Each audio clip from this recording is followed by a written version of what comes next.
जब धर्म की बात आती है तो ये ट्रेनें चलाती हैं, पुष्प वर्षा कराती हैं, क्योंकि इनके एजेंडे सेट होते हैं। लेकिन जब उन मजदूरों को भेजने की बात आती है, ना इनके पास बस होती ना ट्रेन होती है।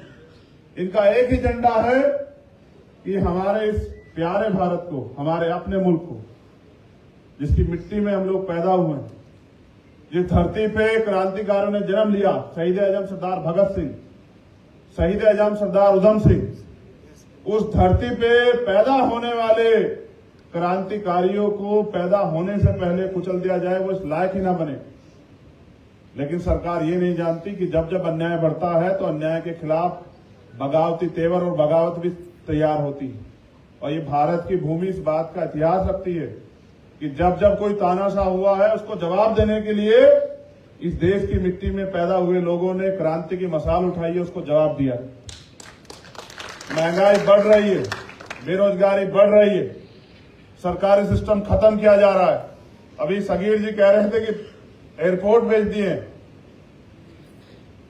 सरकार उनकी है तो भाई वो जिन चीजों से गरीबों को, कमजोरों को, मजलूमों को, किसानों को फायदा हो, उनके बच्चों को फायदा हो, सरकारी स्कूल खत्म किए जा रहे हैं, तो उनको बेचेगी नहीं तो आपकी तरक्की के रास्ते क्यों खुलने देगी बताइए। वो तो ये चाहते हैं कि भारत पहले जैसा भारत हो जाए। कैसा भारत? जिस भारत में किसान, कमेरे वर्ग के लोग सांस लेने के लिए भी किसी से पूछें या उनको कोई अधिकार ना हो। तमाम तरह की कुप्रथाएं थी, विधवा विवाह, सती प्रथा, पहले नाबालिग बच्चों की शादियां होती थी। तमाम तरह की कुप्रथाओं के खिलाफ लगातार आंदोलन चले और बदली, लेकिन संघर्ष अभी खत्म नहीं हुआ।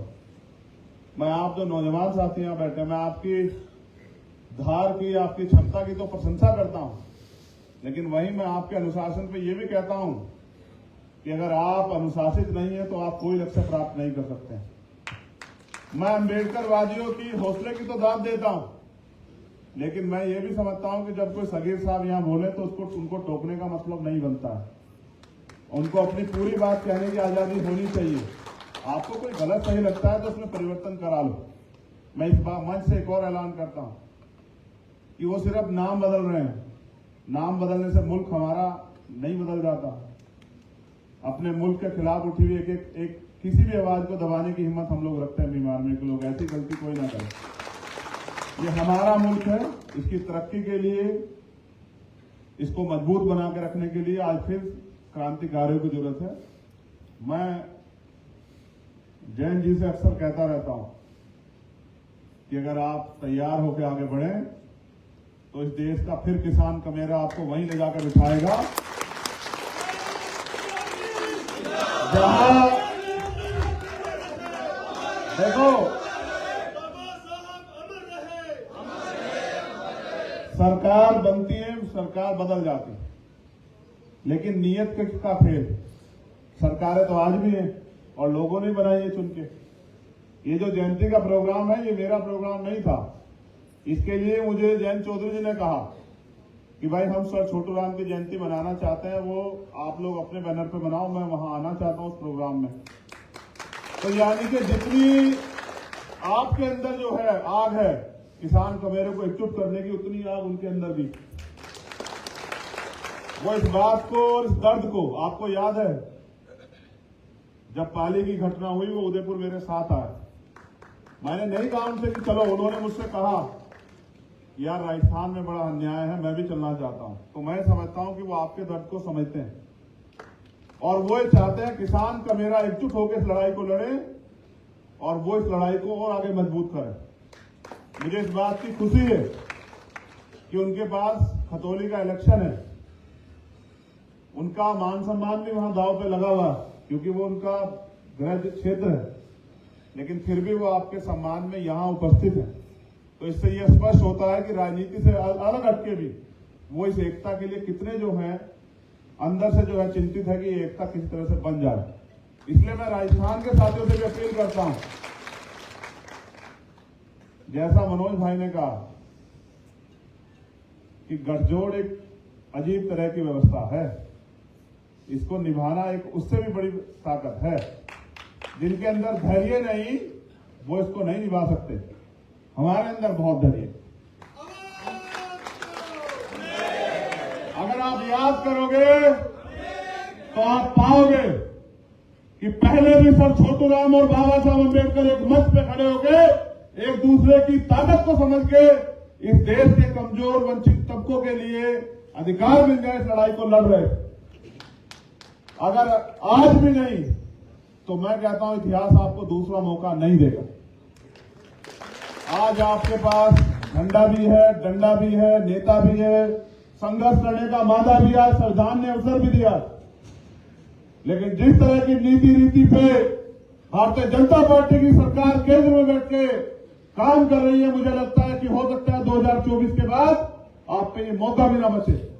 मैं आपको पूरी जिम्मेदारी से कह रहा हूं कि सरकार आईपीसी में भी बदलाव कर रही है और सरकार और तमाम तरह के प्रावधान कर रहे हैं। कल कोई अधिकारी रिटायर होता है, वो एक ही दिन बाद जो है इलेक्शन कमीशन के जो है चुनाव आयुक्त बन जाते हैं। यह स्पष्ट करता है कि उनका अंतिम एजेंडा सरकारी एजेंसियों का दुरुपयोग करना और सरकारी एजेंसियों के द्वारा किसी भी तरह से अपने हित को लागू कराना है। आज देश बचाने की लड़ाई, इस देश बचाने की लड़ाई में हमें एक दूसरे के हाथ पकड़ने चाहिए।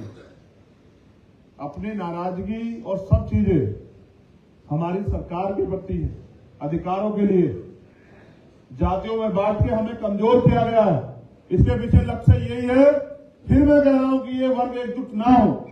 बाबा साहब अम्बेडकर संविधान में हमें वर्ग बना के गए और उनको विश्वास था कि जब ये लोग पढ़ लिख ले जाएंगे, अभी तो अधिकार नहीं है, जब ये लोग पढ़ लिख जाएंगे तो दोस्त और दुश्मन की पहचान करेंगे। लेकिन बुरी बात यह है कि आजादी के 75 साल बाद भी और लोकतंत्र आने के, संविधान आने के 72 साल बाद भी आज भी हमारे लोगों को नहीं पता कि उनका दोस्त कौन है, उनका दुश्मन कौन है। ये पूंजीपति जो हमारे प्रधानमंत्री के मित्र हैं, ये ना देश के सगे हैं ना उनके भी सगे। इसी तरह से ईस्ट इंडिया कंपनी आई थी, पहले देश के बिजनेस पे कब्जा किया, फिर इस देश पे कब्जा किया। लेकिन आज हालात बदले हुए, आज संविधान है, हम पे अवसर है। जो नौजवान यहां खड़ा होकर बड़े गर्व से जय जैन जय चंद्रशेखर का नारा लगा रहा है, जो नौजवान यहां बैठकर जय भीम जय सर छोटूराम का नारा लगा रहा है, वो यहां की बजाय अगर फील्ड में भी जाके इतनी ताकत से नारा लगाएगा और गांव गांव में जाके, क्योंकि गांव ही तो है जो हमें जोड़ता है, गांव ही तो है जो देश की रीढ़, गांव ही तो है जहां अभी भी समाज कुछ बचा हुआ है। अगर उस गांव में जाके इस एकता को बनाने का काम करेगा तो मैं गारंटी से कहता हूं कि राजस्थान में भी परिवर्तन होगा। हमारा पूरा प्रयास कि किसान कमेरे एकजुट हो और मैं अपने साथियों से ये निवेदन करूंगा कि जहां किसानों की लड़ाई हो वो बिना संकोच जाया करें। और अगर ये गुलामी काटने के लिए आजादी की लड़ाई खून मांगती हो तो इस देश का इतिहास है कि क्रांतिकारियों ने हमेशा बलिदान दिए। अगर हमें यह आंदोलन अपने खून से भी सींचना पड़ा, पद प्रतिष्ठा तो क्या रखती है।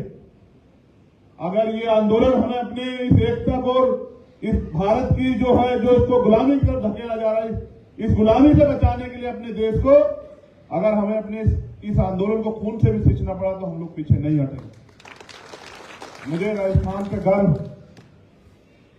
मैं जब अभी सुन रहा था, हमारी बहन यहां बैठी है, वो बता रही थी सर छोटूराम जी के बारे में कि किस तरह से उन्होंने वंचित वर्ग के तबकों के साथ होने वाले अन्याय पे आंदोलन किए, स्पेशली दलितों के लिए सर छोटूराम जी ने आंदोलन किए। हमारे साथी मेघवाल जी बता रहे थे कि उन्होंने पंजाब, जब ये मुल्तान जो आज पाकिस्तान में, जब ये भारत हुआ करता था, भारत का हिस्सा हुआ करता था, तो मुल्तान में जाके जो है, जो दलितों के साथ शोषण होता था उसके खिलाफ आंदोलन किए। मैं समझता हूं समय समय पे इस अन्याय का सामना, गैर बराबरी का सामना इस देश में रहने वाले वंचित वर्ग के तबकों ने किया, लेकिन आज हम पे अवसर है एकजुट होकर इस अन्याय के खिलाफ लड़ने का और जवाब देने का। जो ये भूल बैठे हैं कि इस मुल्क की मिट्टी में कितना दम है, जो भूल बैठे हैं, जो ये जिनको ये भी याद नहीं, जो चाय बेचते बेचते देश बेचने लगे हैं, उनको ये याद दिलाने के लिए हमारी एकता जरूरी। तो मैं यहाँ उपस्थित Bhim army Azad Samaj party, Bhim army student federation और राष्ट्रीय लोकदल के सभी सम्मानित साथियों से कहूंगा कि एकजुट होकर इस लड़ाई को आगे बढ़ाएं, गांव-गांव में जाकर लोगों को तैयार करें और फिर देखिए कि किसान कमेरों की समस्याओं का हल होगा। वरना आज हाल ऐसे हैं मुर्गों जैसे, एक को जिसको पकड़ा जाता है वही चिल्लाता है, बाकी लोग तमाशा देखते हैं। आप तमाशबीन होते तो अपने घर में पड़ के आराम कर रहे होते। आप यहां हैं तो इस बात का प्रमाण है कि आप इस आंदोलन को आगे बढ़ा के लड़ना चाहते। बहुत बहुत धन्यवाद। जय भीम, जय भारत, जय मंडल, जय जोहार, जय संविधान। आप सभी के लिए पुनः मंगल कामनाएं और इस अच्छे आयोजन के लिए भीम आर्मी स्टूडेंट फेडरेशन की पूरी टीम को हार्दिक बधाई। बहुत बहुत धन्यवाद।